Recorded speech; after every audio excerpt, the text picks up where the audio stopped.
Bring it up, up. Bring it back, bring it back, bring it. Bring it back, bring it up, up. Bring it back, bring it back, bring it. Bring it back, bring it up, up.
Corporation.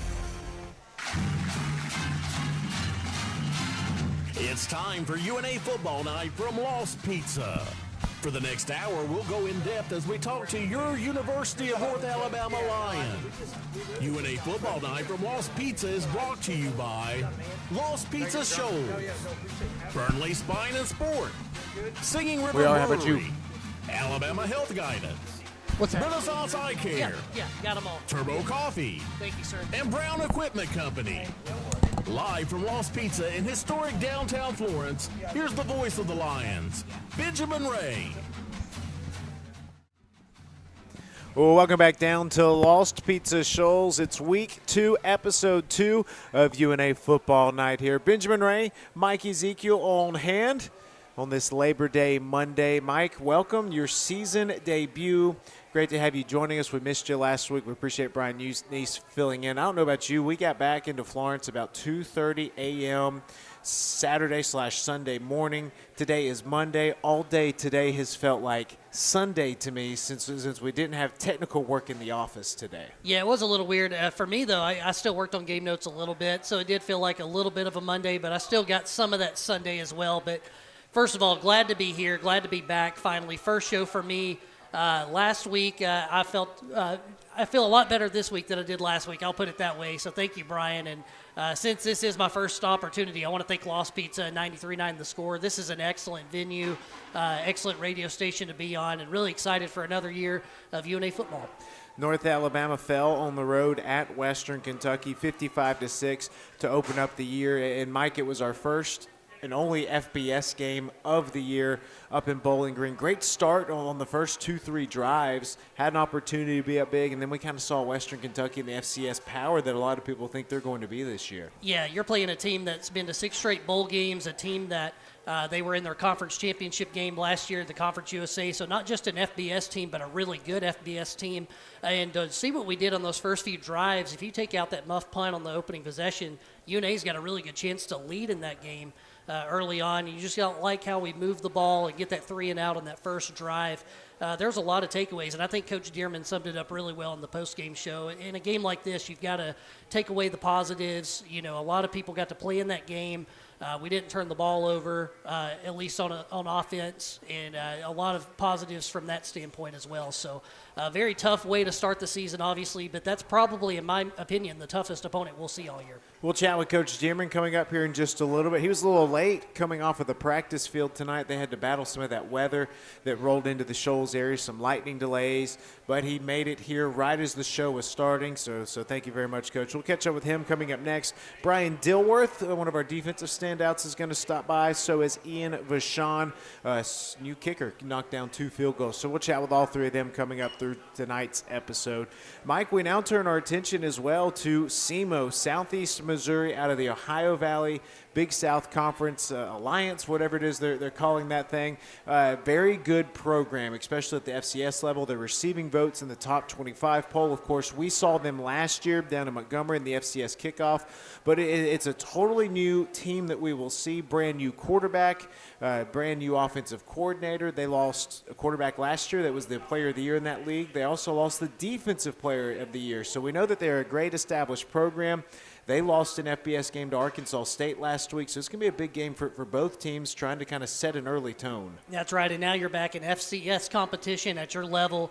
And the Big South OVC, that is a good conference, and that is a conference that every year since UNA's moved to Division I, they have played somebody out of one of those 2 leagues. So it's a good regional matchup, and you don't normally think of Southeast Missouri as kind of a regional team, but it's not too far down the road. I mean, UNA fans could probably make the trip there. It's an easy drive, and I think we'll see a lot of purple there, but a very exciting matchup. We did see them a lot last year. UNA led that game at the half and just slipped a little bit there in the second half, but gets another shot this year.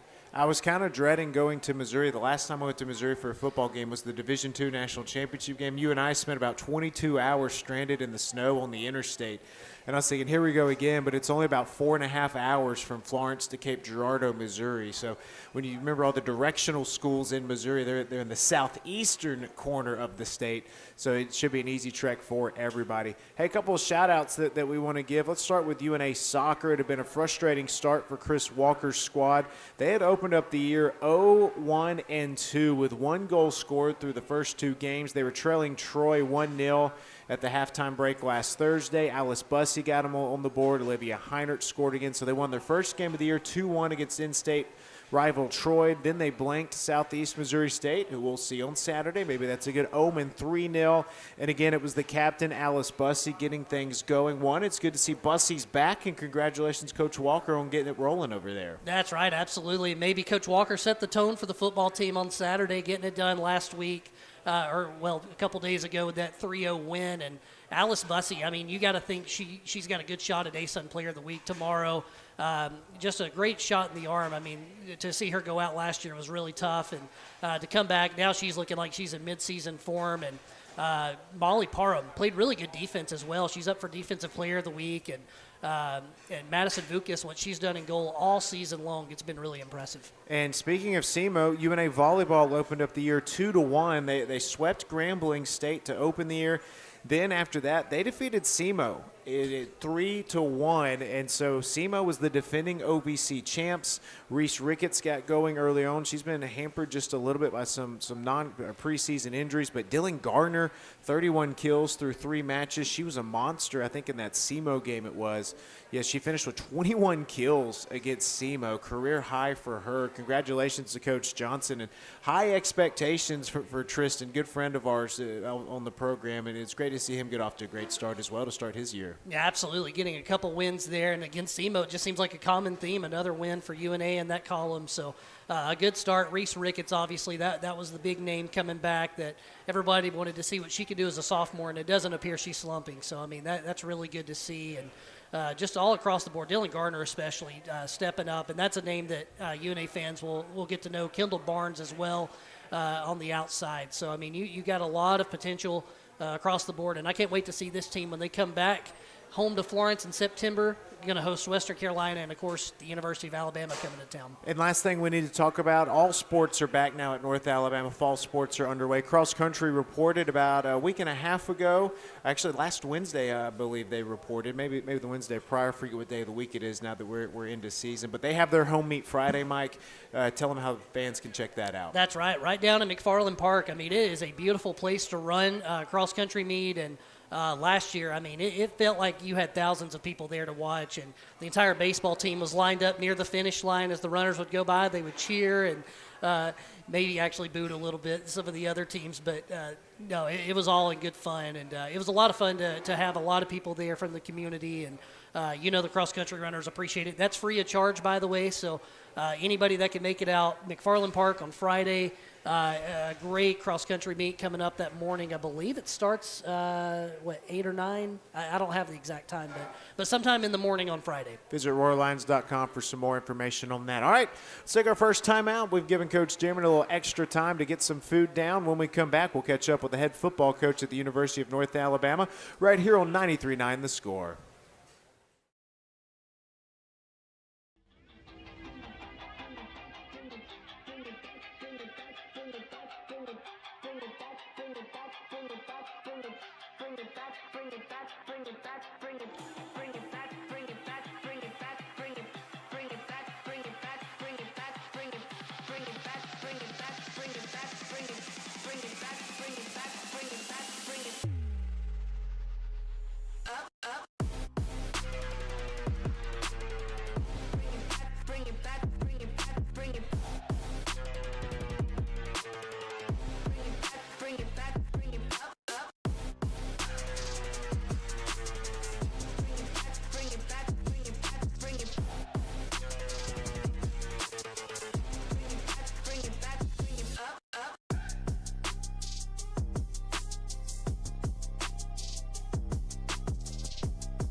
Here we go. The fun continues down here at Lost Pizza Shoals. Benjamin Ray, Mike Ezekiel, and we're happy to welcome in the head football coach, Brent Dearman, to the programming. And, Coach, what is it about football practice where it's pretty all day long, and then you hit the practice field and somehow weather finds its way out there? Yeah, we were planning to go out about 4:15 today, and Penny shot me a text as soon as we were getting out of meetings that lightning just struck. So we had already sent 120 players to our Cox Creek campus, is what I call it out there. So we just had to sit in our cars and listen to the radio for a little bit, and I think we ended up with about a 45-minute lightning delay. So I immediately called you once we got off the field and said, hey, I'm going to book it over there, but I may miss the first segment. Hey, let's give people some perspective on this, and obviously you're a little disruptive. Bank Independent Stadium is being built. We're very excited about that. It looks great over there on campus. But it really throws a wrench in you guys where your facility is there. You meet there. You plan there. And then you've got to relocate halfway across town to Cox Creek. It's a great facility. But take us through the process of how you guys are just handling all of this. You know, I actually talked to Dr. Looney about this the other day because, you know, softball plays out there and beach volleyball play out there. Baseball played on the road a lot. Soccer had played off campus a little bit. But football is a little different because you have to watch film a little bit more than a lot of those others. And then our kids have to come on campus. Right now I think we've got 3 parking lots on campus shut down. We've got a road behind the facility, behind the baseball field, that's shut down while they're building in sewage lines to the stadium. So we've lost probably, 400 parking spots on campus around where we watch film. So I think we had about 40 players get tickets last week because of illegally parking. And then they come out, then we have to drive off campus, and we got that road shut off, so we have to drive up here by Kilby about the time Kilby is letting out of school. So we're in that traffic, drive over there. So we know it's for a great cause. We know we're getting a new stadium. It's all for a beautiful new home. But there is a little bit of, not headache, but there's some strategic planning that goes into taking 120 18-year-olds off campus every day. And not to mention, if you get caught by the band when they're walking from their practice facility, the turf field over there, back to their facility, that can take a while for those 300 band members to cross the street. Well, I'm not going to name a name, but we're coming one day last week, and one of our explosive running backs is driving up the hill because we can't go that back way, and he stops right where the band's rec field is, and somebody rear ends him as we're going to practice. So he didn't practice that day. He just got rear-ended and had to sit out there and wait on the cops and insurance. So it's fun. It's fun every day. It definitely is. And, Coach, let's jump into week 1. Western Kentucky, a 55-6 loss in FBS game. Your overall thoughts? I thought you guys had a great start to the game on the opening drives, but give us your takeaways. You know, when you play up, you can't play mistakes. You got to get rid of your mistakes. And I thought defensively we come out and we shut them down 3 straight plays, have a 3-and-out, got momentum, and then we muff a punt. And but the biggest thing about a punt returner, we had our meetings today. Coach Roth is here tonight. We had our meetings today, and I looked at Justin Pegues in our whole team meeting and said, hey, listen, that's done with. That's over. Turn the page. You're our punt returner. But we got to build him back up. But they immediately score after that, get all the momentum back. But what I was proud of is offensively we go down the field on them 2 straight possessions on an FBS conference. I mean, they're playing for the Conference USA Championship last year, played in a bowl game. 6 straight years. I think y'all said that earlier. And we drive the length of the field on the first 2 drives. We had I call it a bogus pass interference call offensively. We set up a pick play, and they throw it on us. We get the first down, but it negates the first down, and we end up having to kick a field goal, and Ian does a great job kicking. But for us playing up a level, for us struggling our first 2 years rushing the football around here, and for us to almost have 200 yards rushing against an FBS opponent, I think that's a positive takeaway from this. We just got to clean up some little mistakes, and we're going to be just fine. Coach, first of all, great to be back with you for another year of this. But talking about exactly what you were just talking about on the first drives. That first drive, 13 plays, 70 yards, had the ball for about 6 minutes. Second drive that we scored on, 7 plays, 51 yards. Moving down the field, Coach, one of the positives you said in the post game, no turnovers in this one. If you take away the muff punt, just anytime we had the ball offensively, no turnovers, and I know that's probably a big emphasis this year. Oh, that's huge. I mean, we've lost in the previous 2 years because of turnovers or lack of turnovers on defense, and then our red zone efficiency. And both those two things we addressed. Didn't have a turnover on offense, and then both times we got in the red zone, we came away with points. You'd like to get 7 points instead of 3, but I think we got a heck of a kicker that does a really good job, and that's why he's here tonight as the player of the game. What does everybody want to talk about with football? Quarterback play. Ari Patu injured in Game 3 last year when he was really finding his stride, missed all of the rest of the year, got the offseason. We spoke with him last week. Coach, how'd you grade out your starting quarterback? I thought he didn't make mistakes. The biggest thing is last year in his first 3 games, he made a ton of mistakes. And what I challenged him this game, after the game, this game I thought he played very conservative. He didn't take the chances. Now we got to find the median where you take chances but not chances that kill us. We had a couple times where Tanaka Scott is on a safety over the middle of the field, and he throws a hitch route into the boundary. We get the completion, but I say, man, anytime I got that guy matched up on somebody, I need to give that guy a chance. I think we overthrew him 3 times. We targeted Tanaka 6 times. I think he had 1 catch. So we got to find a way to get that guy the football. But I just told him, man, you got to play freer. I think he was just trying to play without making mistakes. But that's a good thing too. I mean, a year ago we were chewing him out for making too many mistakes. So I think him and Destin both showed us their legs and how well they can run the football. We're going to have a lot of QB run game built in. They're an extension of our run game, but we've just got to continue to build that passing game up.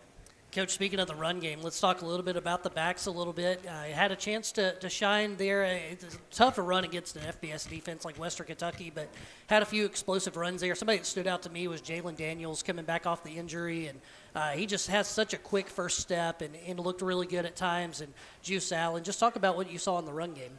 I mean, think about this. A year ago, we're coming off a Memphis game, which is a very similar opponent, where I didn't feel like we moved the ball the entire night, where I felt like they completely dominated us. We barely struggled to get a first down in that type of environment. Then we turned the page. We had 192 yards rushing gained. Yeah. We got Jalen Daniels was getting on the perimeter against what's supposed to be a bigger, faster defense, and he's outrunning their defenders. So that tells you how explosive of a player he is. For our quarterbacks to be pulling away from defenders as they're running, I think it just tells you that number one, we've recruited some explosive athletes. Number 2, our strength and conditioning program is doing its job. I'm just really excited about the direction that we're going. Side note, does it drive you crazy, too, that they take sack yardage out of your rushing yardage? We only had 2 sacks, but that takes a lot of that rushing yardage away. It does. I'm a son of an O-line coach, right. So it definitely drives me crazy. You look at, I think we ended up with 153, looking at Mike's computer here, but we gained 192. So all that lost yardage came from 2 sacks. Right. We didn't have many negative yardage runs. It came off those 2 bigger sack plays that we had. So now we got to shore up our pass protection. We got to get the ball out of our hands a little bit faster, and that helps it out. But they need a new statistic. Negative rush yards off of pass plays. I agree. Maybe we get that change going. Let's jump over to the defensive side of the football, Coach, where you had a lot of new dudes on that side of the football, and it felt like a lot of them really stepped up. What'd you make of the way the D played? I thought, number one, it's led by the guy that's coming tonight, Brian Dilworth. Dilworth's a transfer from Kansas that me and Coach Carabow, Coach Roth's connections there. That staff loved him. He was a backup there and wanted to go be a guy somewhere. Is one of our top 5 speed guys on our team, can really run. He did a good job. If you remember early on in the game, they ran a slot fade on him towards the end zone. He breaks it up against one of their better receivers. He just lets us know that he can run with slot receivers. That's going to be a huge challenge for us is when we want to play man coverage, we want to do those type things and blitz and pressure people. Being able to cover those shifty slot receivers.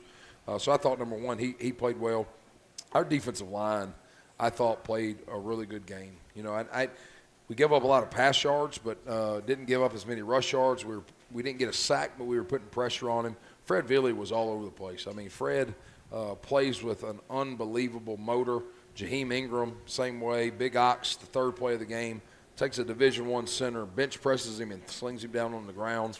I think our defensive line as a whole did a really good job on defense. Yeah, and one player I want to single out too, Seth Hampton. I mean, it seemed like he really rose to the occasion, and I think late in the game, maybe third or fourth quarter, had a couple of really big hits on the same drive. The linebacker core, just talk about what you saw there as well. I'll tell you, Seth's a leader of our team. We got our 4 captains, Ari, Seth, Juice, and Jaheim. What really impressed me today is they called a team meeting today before the team meeting. Said, Coach, can we get a players-only meeting, and we're going to make sure that everybody knows that the standard ain't changing, that we're not sulking, we're not pouting. We're showing up, we're going to work today. And that was led by Seth Hampton. So not only is he the leader on the field, he does the right things in the building. He does the right things every single day. He is a leader in every aspect of what the word means. So we all get to see him just making plays on Saturday. I get to see the guy that on Monday is calling a player-led meeting, that's texting everybody Monday morning before the lift, the guy that's cleaning up the locker room late at night because he cares about the place. That's the Seth Hampton I know. Those are the stories we love to hear. That's why we fall in love with these dudes while they're here. Speaking of the dudes, a lot more dudes to jump into, Coach. And when we come back, we're going to talk about Coach Dearman's favorite play from Saturday. We're going to talk about some other standouts as well. We'll be back after this. This is UNA Football Night from Lost Pizza Shoals on 93.9 The Score.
We're cooking down here at Lost Pizza Shoals in downtown Florence. We'll be out here every Monday night from 7 to 8 with the exception of the bye week.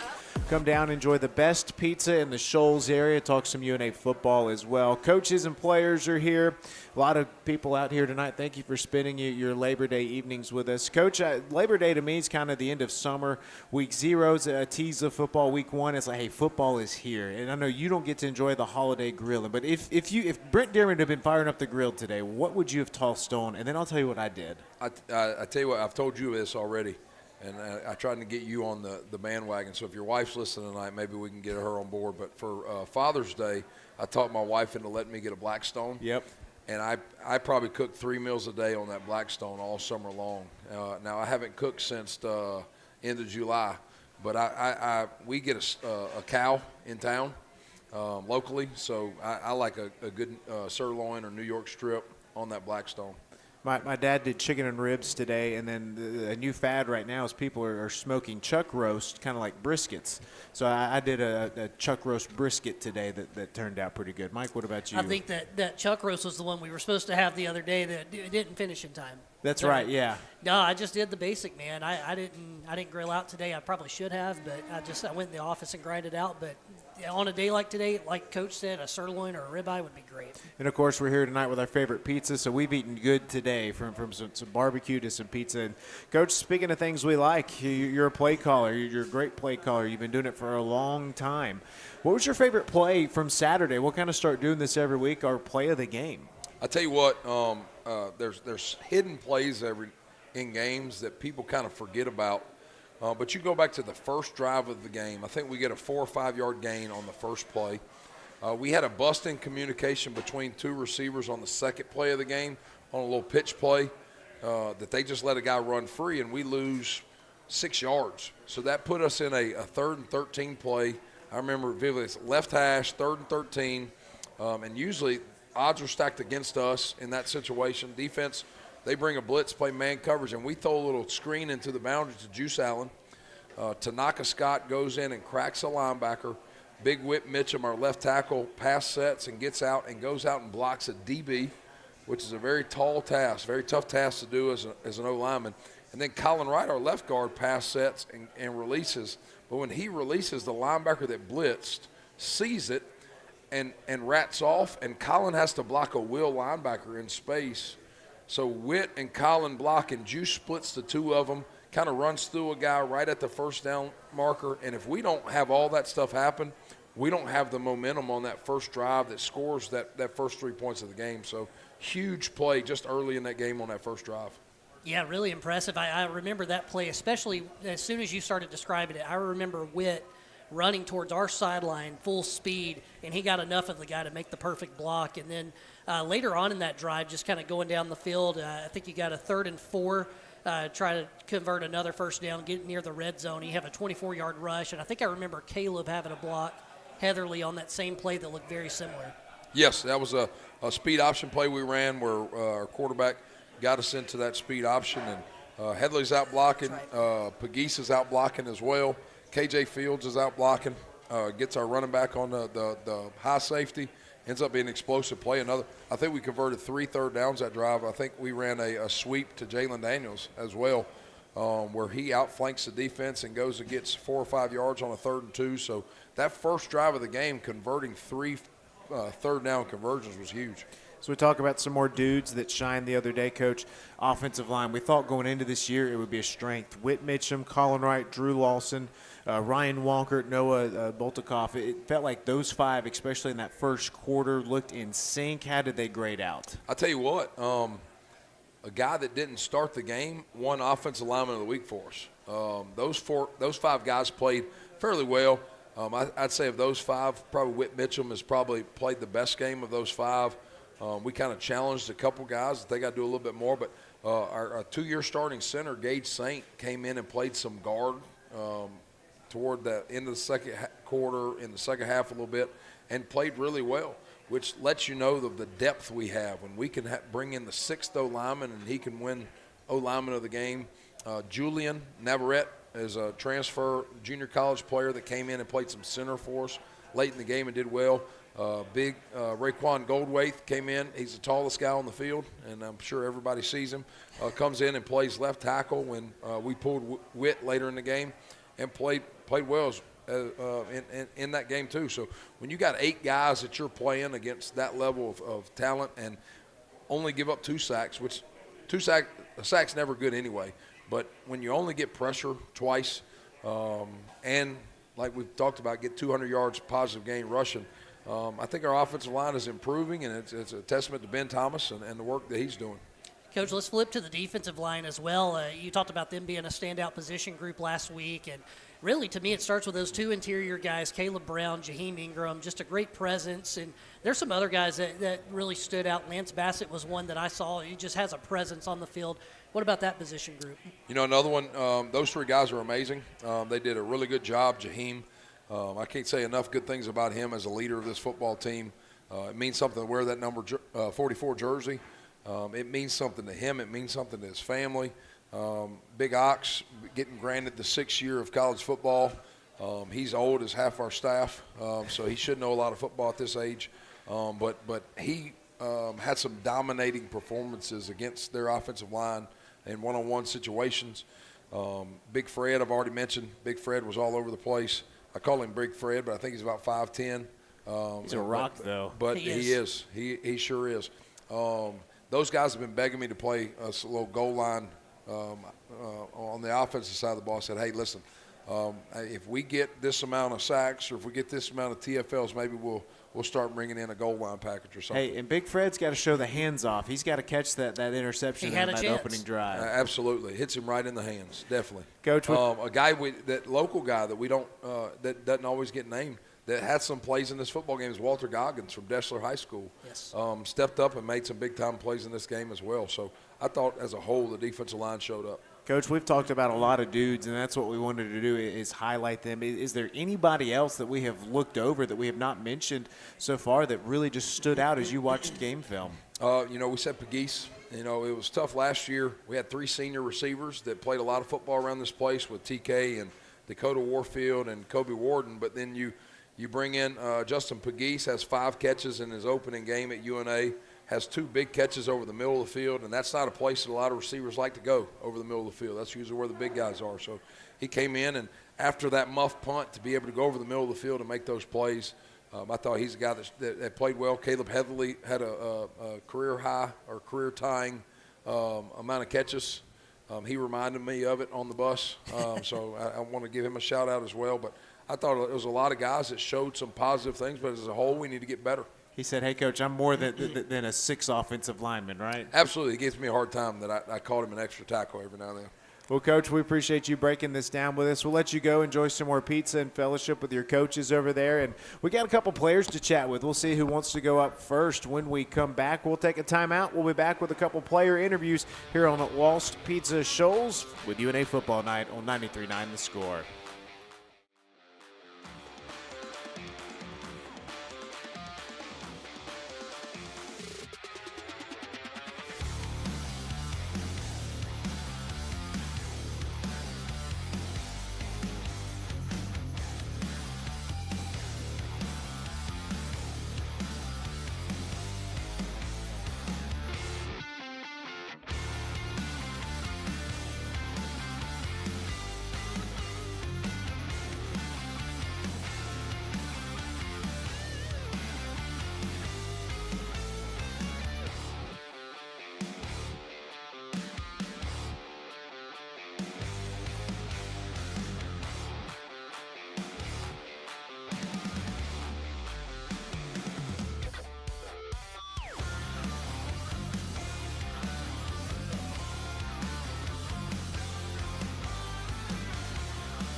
We got Hollywood joining us here in Florence, Alabama.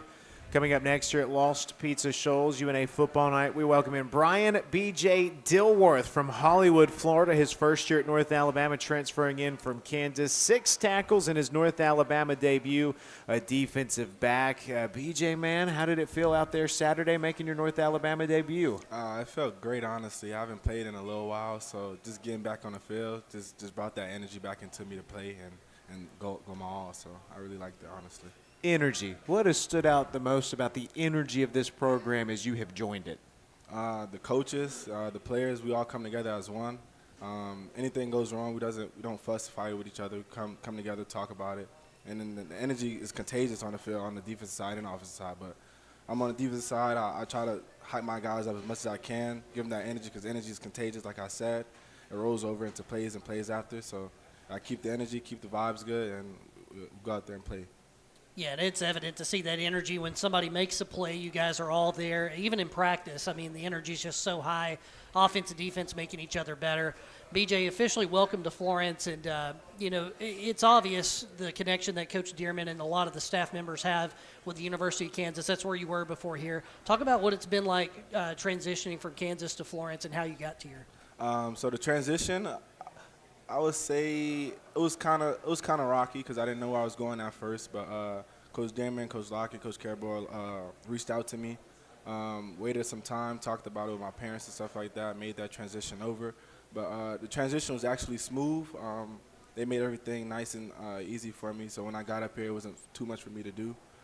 But honestly, that transition from coming from Kansas, coming back down to the South, honestly, I liked it because I'm a South Florida kid, so the heat and the weather and stuff like that in Kansas I wasn't really, I would say, messing with it and stuff like that. But just coming down just made it easier. I was closer to home, so it just brought me back into my environment that I like so much.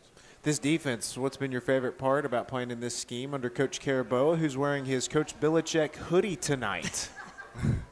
Honestly, I love the defense. I tell my defense this every day.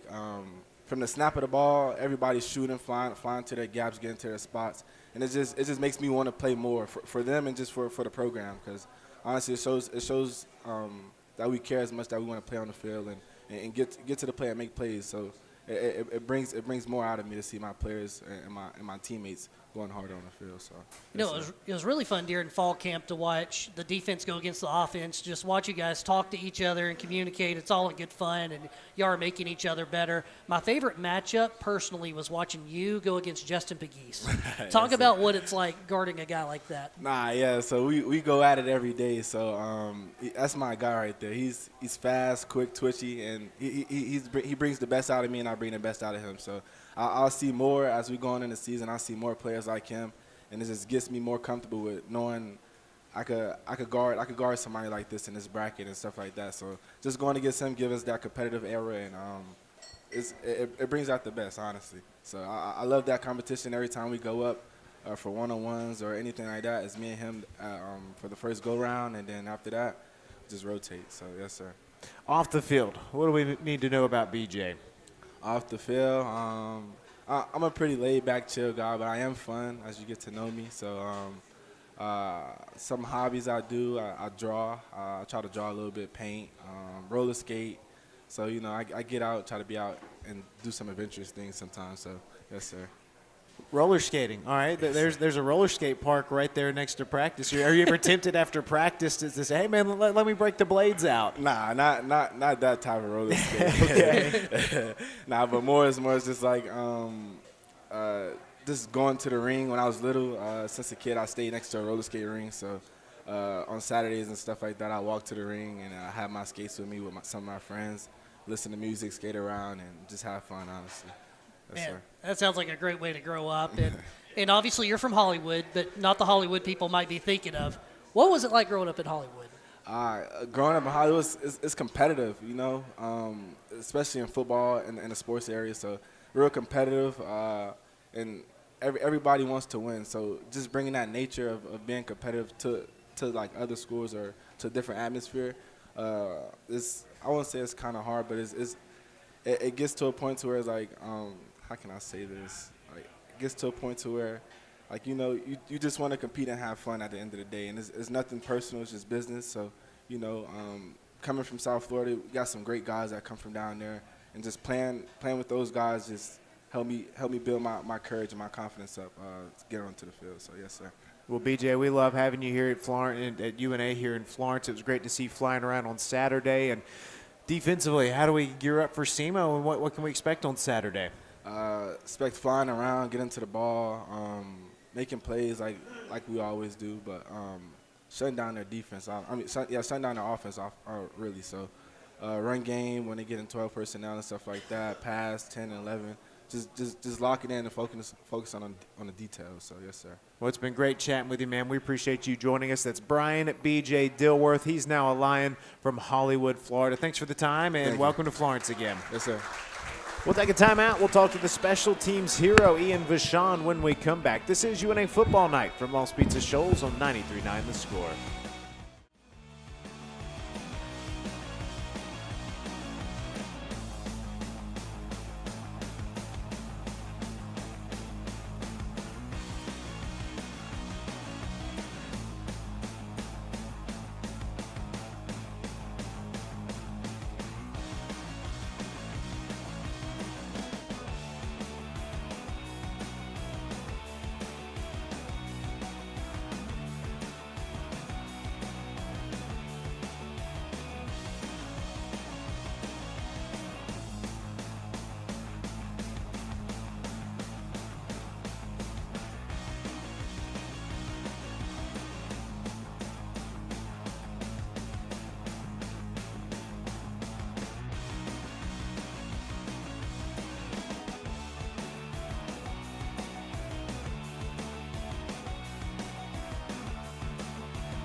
Well, staying on the Hollywood theme, we're excited to welcome in Netflix star Ian Vachon, North Alabama's new field goal kicker from Huntsville, Alabama. Played high school ball at Madison Academy, started his career at Birmingham Southern, went to Auburn last year.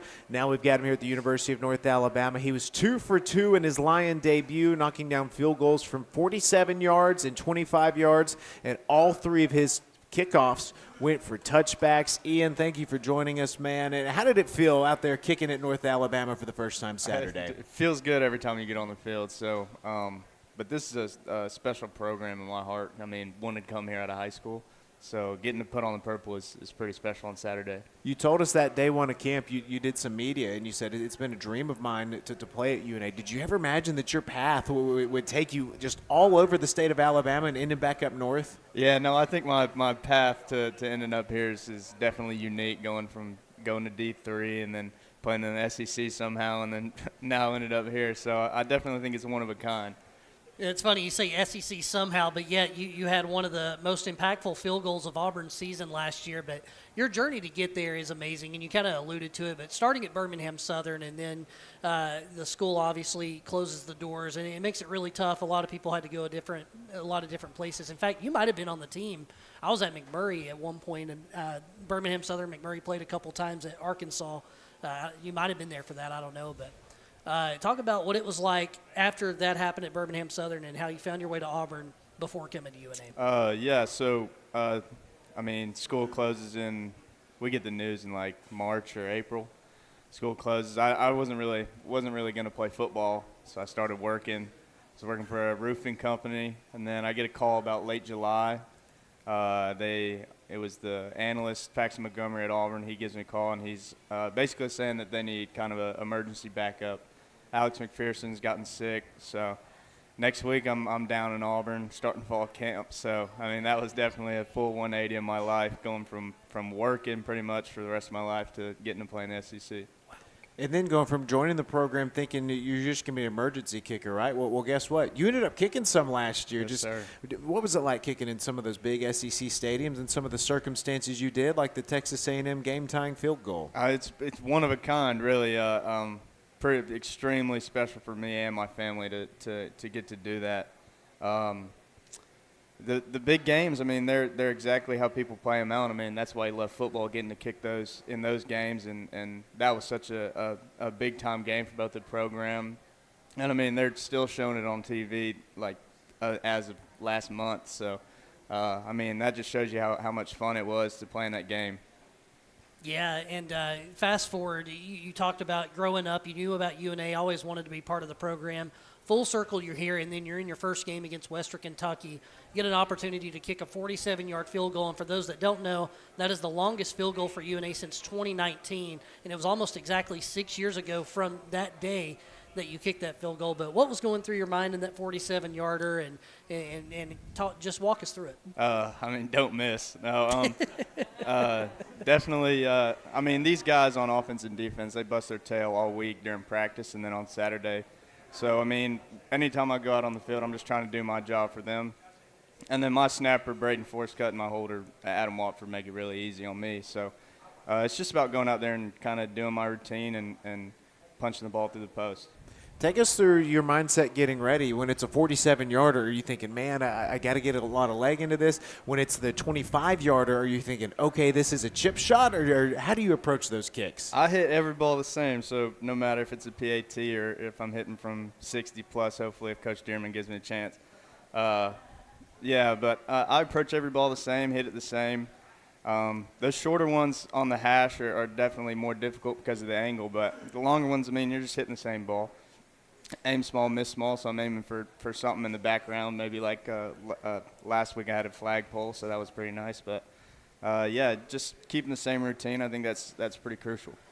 Ian, you played a lot of college football. You're a redshirt junior, kind of one of the older people in your room, and I was joking with Tyler Wallace earlier, who's a freshman, talking about you're kind of the grandpa of the group. How does it feel knowing that you're that guy now? You're the veteran leader. Yeah, I don't really like the nickname that they gave me with grandpa, but I mean, just getting to kind of show give them some of my experience that I've gone through and kind of teach them what I've learned. Because, I mean, it's not really technical at this point. Like, if you can kick, you're here, so you can kick a ball. So it's more the mental side, just so I get to teach them, like, what I've learned, especially playing last year in the SEC, big game. So I think the mentality aspect and getting to teach those guys. Before we let you go, I'm still in this from Mike, but we're up against the break. You're a vintage clothes guy, right? Tell us a little bit about that and some of your favorite pieces. I mean, this Hard Rock Cafe shirt that I got on right now, and then I've got a Tampa Bay Rays hat that I think I wear every day. So, I mean, it's just I like the style. I think it's clean. So, are you the most stylish guy on the team? Can we say that? I would say that. Let's myself. go. I probably wouldn't get a lot of votes, but We'll give you ours. Ian, thank you for chatting with us, yes, man. sir. Appreciate it. Let's take one final timeout. Coach Dameron will join us to wrap up this week's episode when we come back to Lost Pizza Shoals. This is UNA Football Night on 93.9 The Score.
Man, the hour flies by.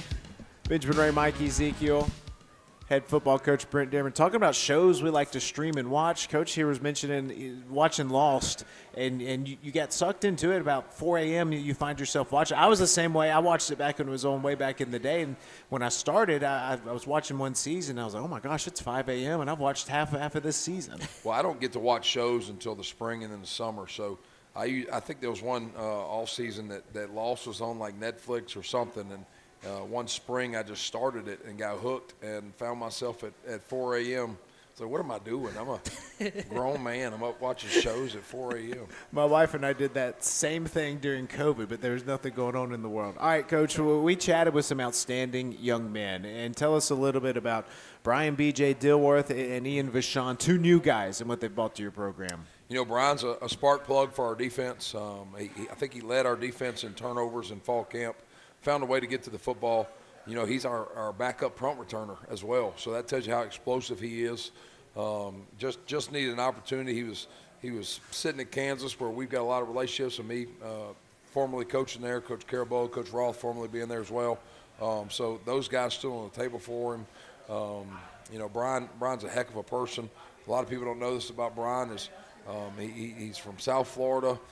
does everything he can to take care of and help and provide for his family. So I hats off to him and everything that he does.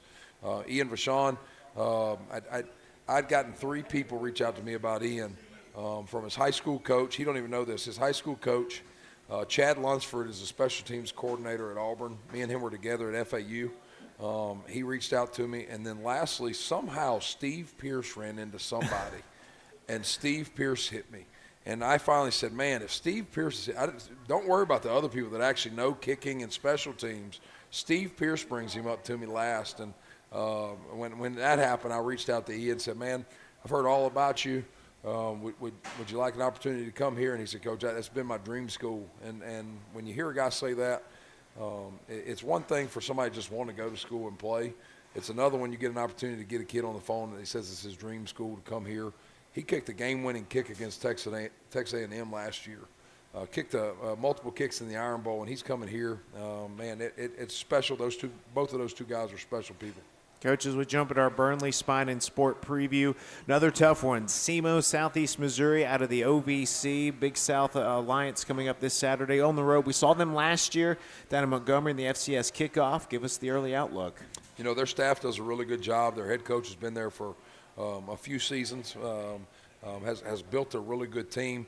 You know, when we played them last year in the FCS kickoff game, we knew that they were a good team. They had a fifth-year senior quarterback that was one of the best quarterbacks in all of FCS football. We knocked him out of the game early on in that game. Jabari Hill did from the safety position, and really changed their game plan. We go into halftime with a 15-13 lead. And then just ran out of gas. And that's something that we over-preached to our team is we were right there, had a lead on it, and they ended up going to the FCS playoffs last year. We had a lead on an FCS playoff team at half, and we know that they're going to be a good football team again this year. So we've got to do a good job of going on the road and playing well on the road, playing 4 quarters of football, playing 60 minutes of football. Their defensive coordinator has been there for 9 years at 2 different stints. He's a buddy of mine, actually. Used to be the head coach at Dodge City Junior College, so that's where I got to know him a little bit. He's a really good football coach as well, so I know that this is going to be a sound football team that's going to play hard. Coach, we can't wait. We'll be with you there Saturday. Thanks for breaking it down with us. And, hey, we'll do this again next week, same place, same time. Absolutely. I'm all for it. I'm getting the Otis again. That's UNA head football coach Brent Dearman. For Mike Ezekiel, our entire crew, Chuck down here at Lost Pizza, Greg Thornton enjoying the beach on 93.9 The Score. For Blair back at the station, I'm Benjamin Ray saying Roar Lions.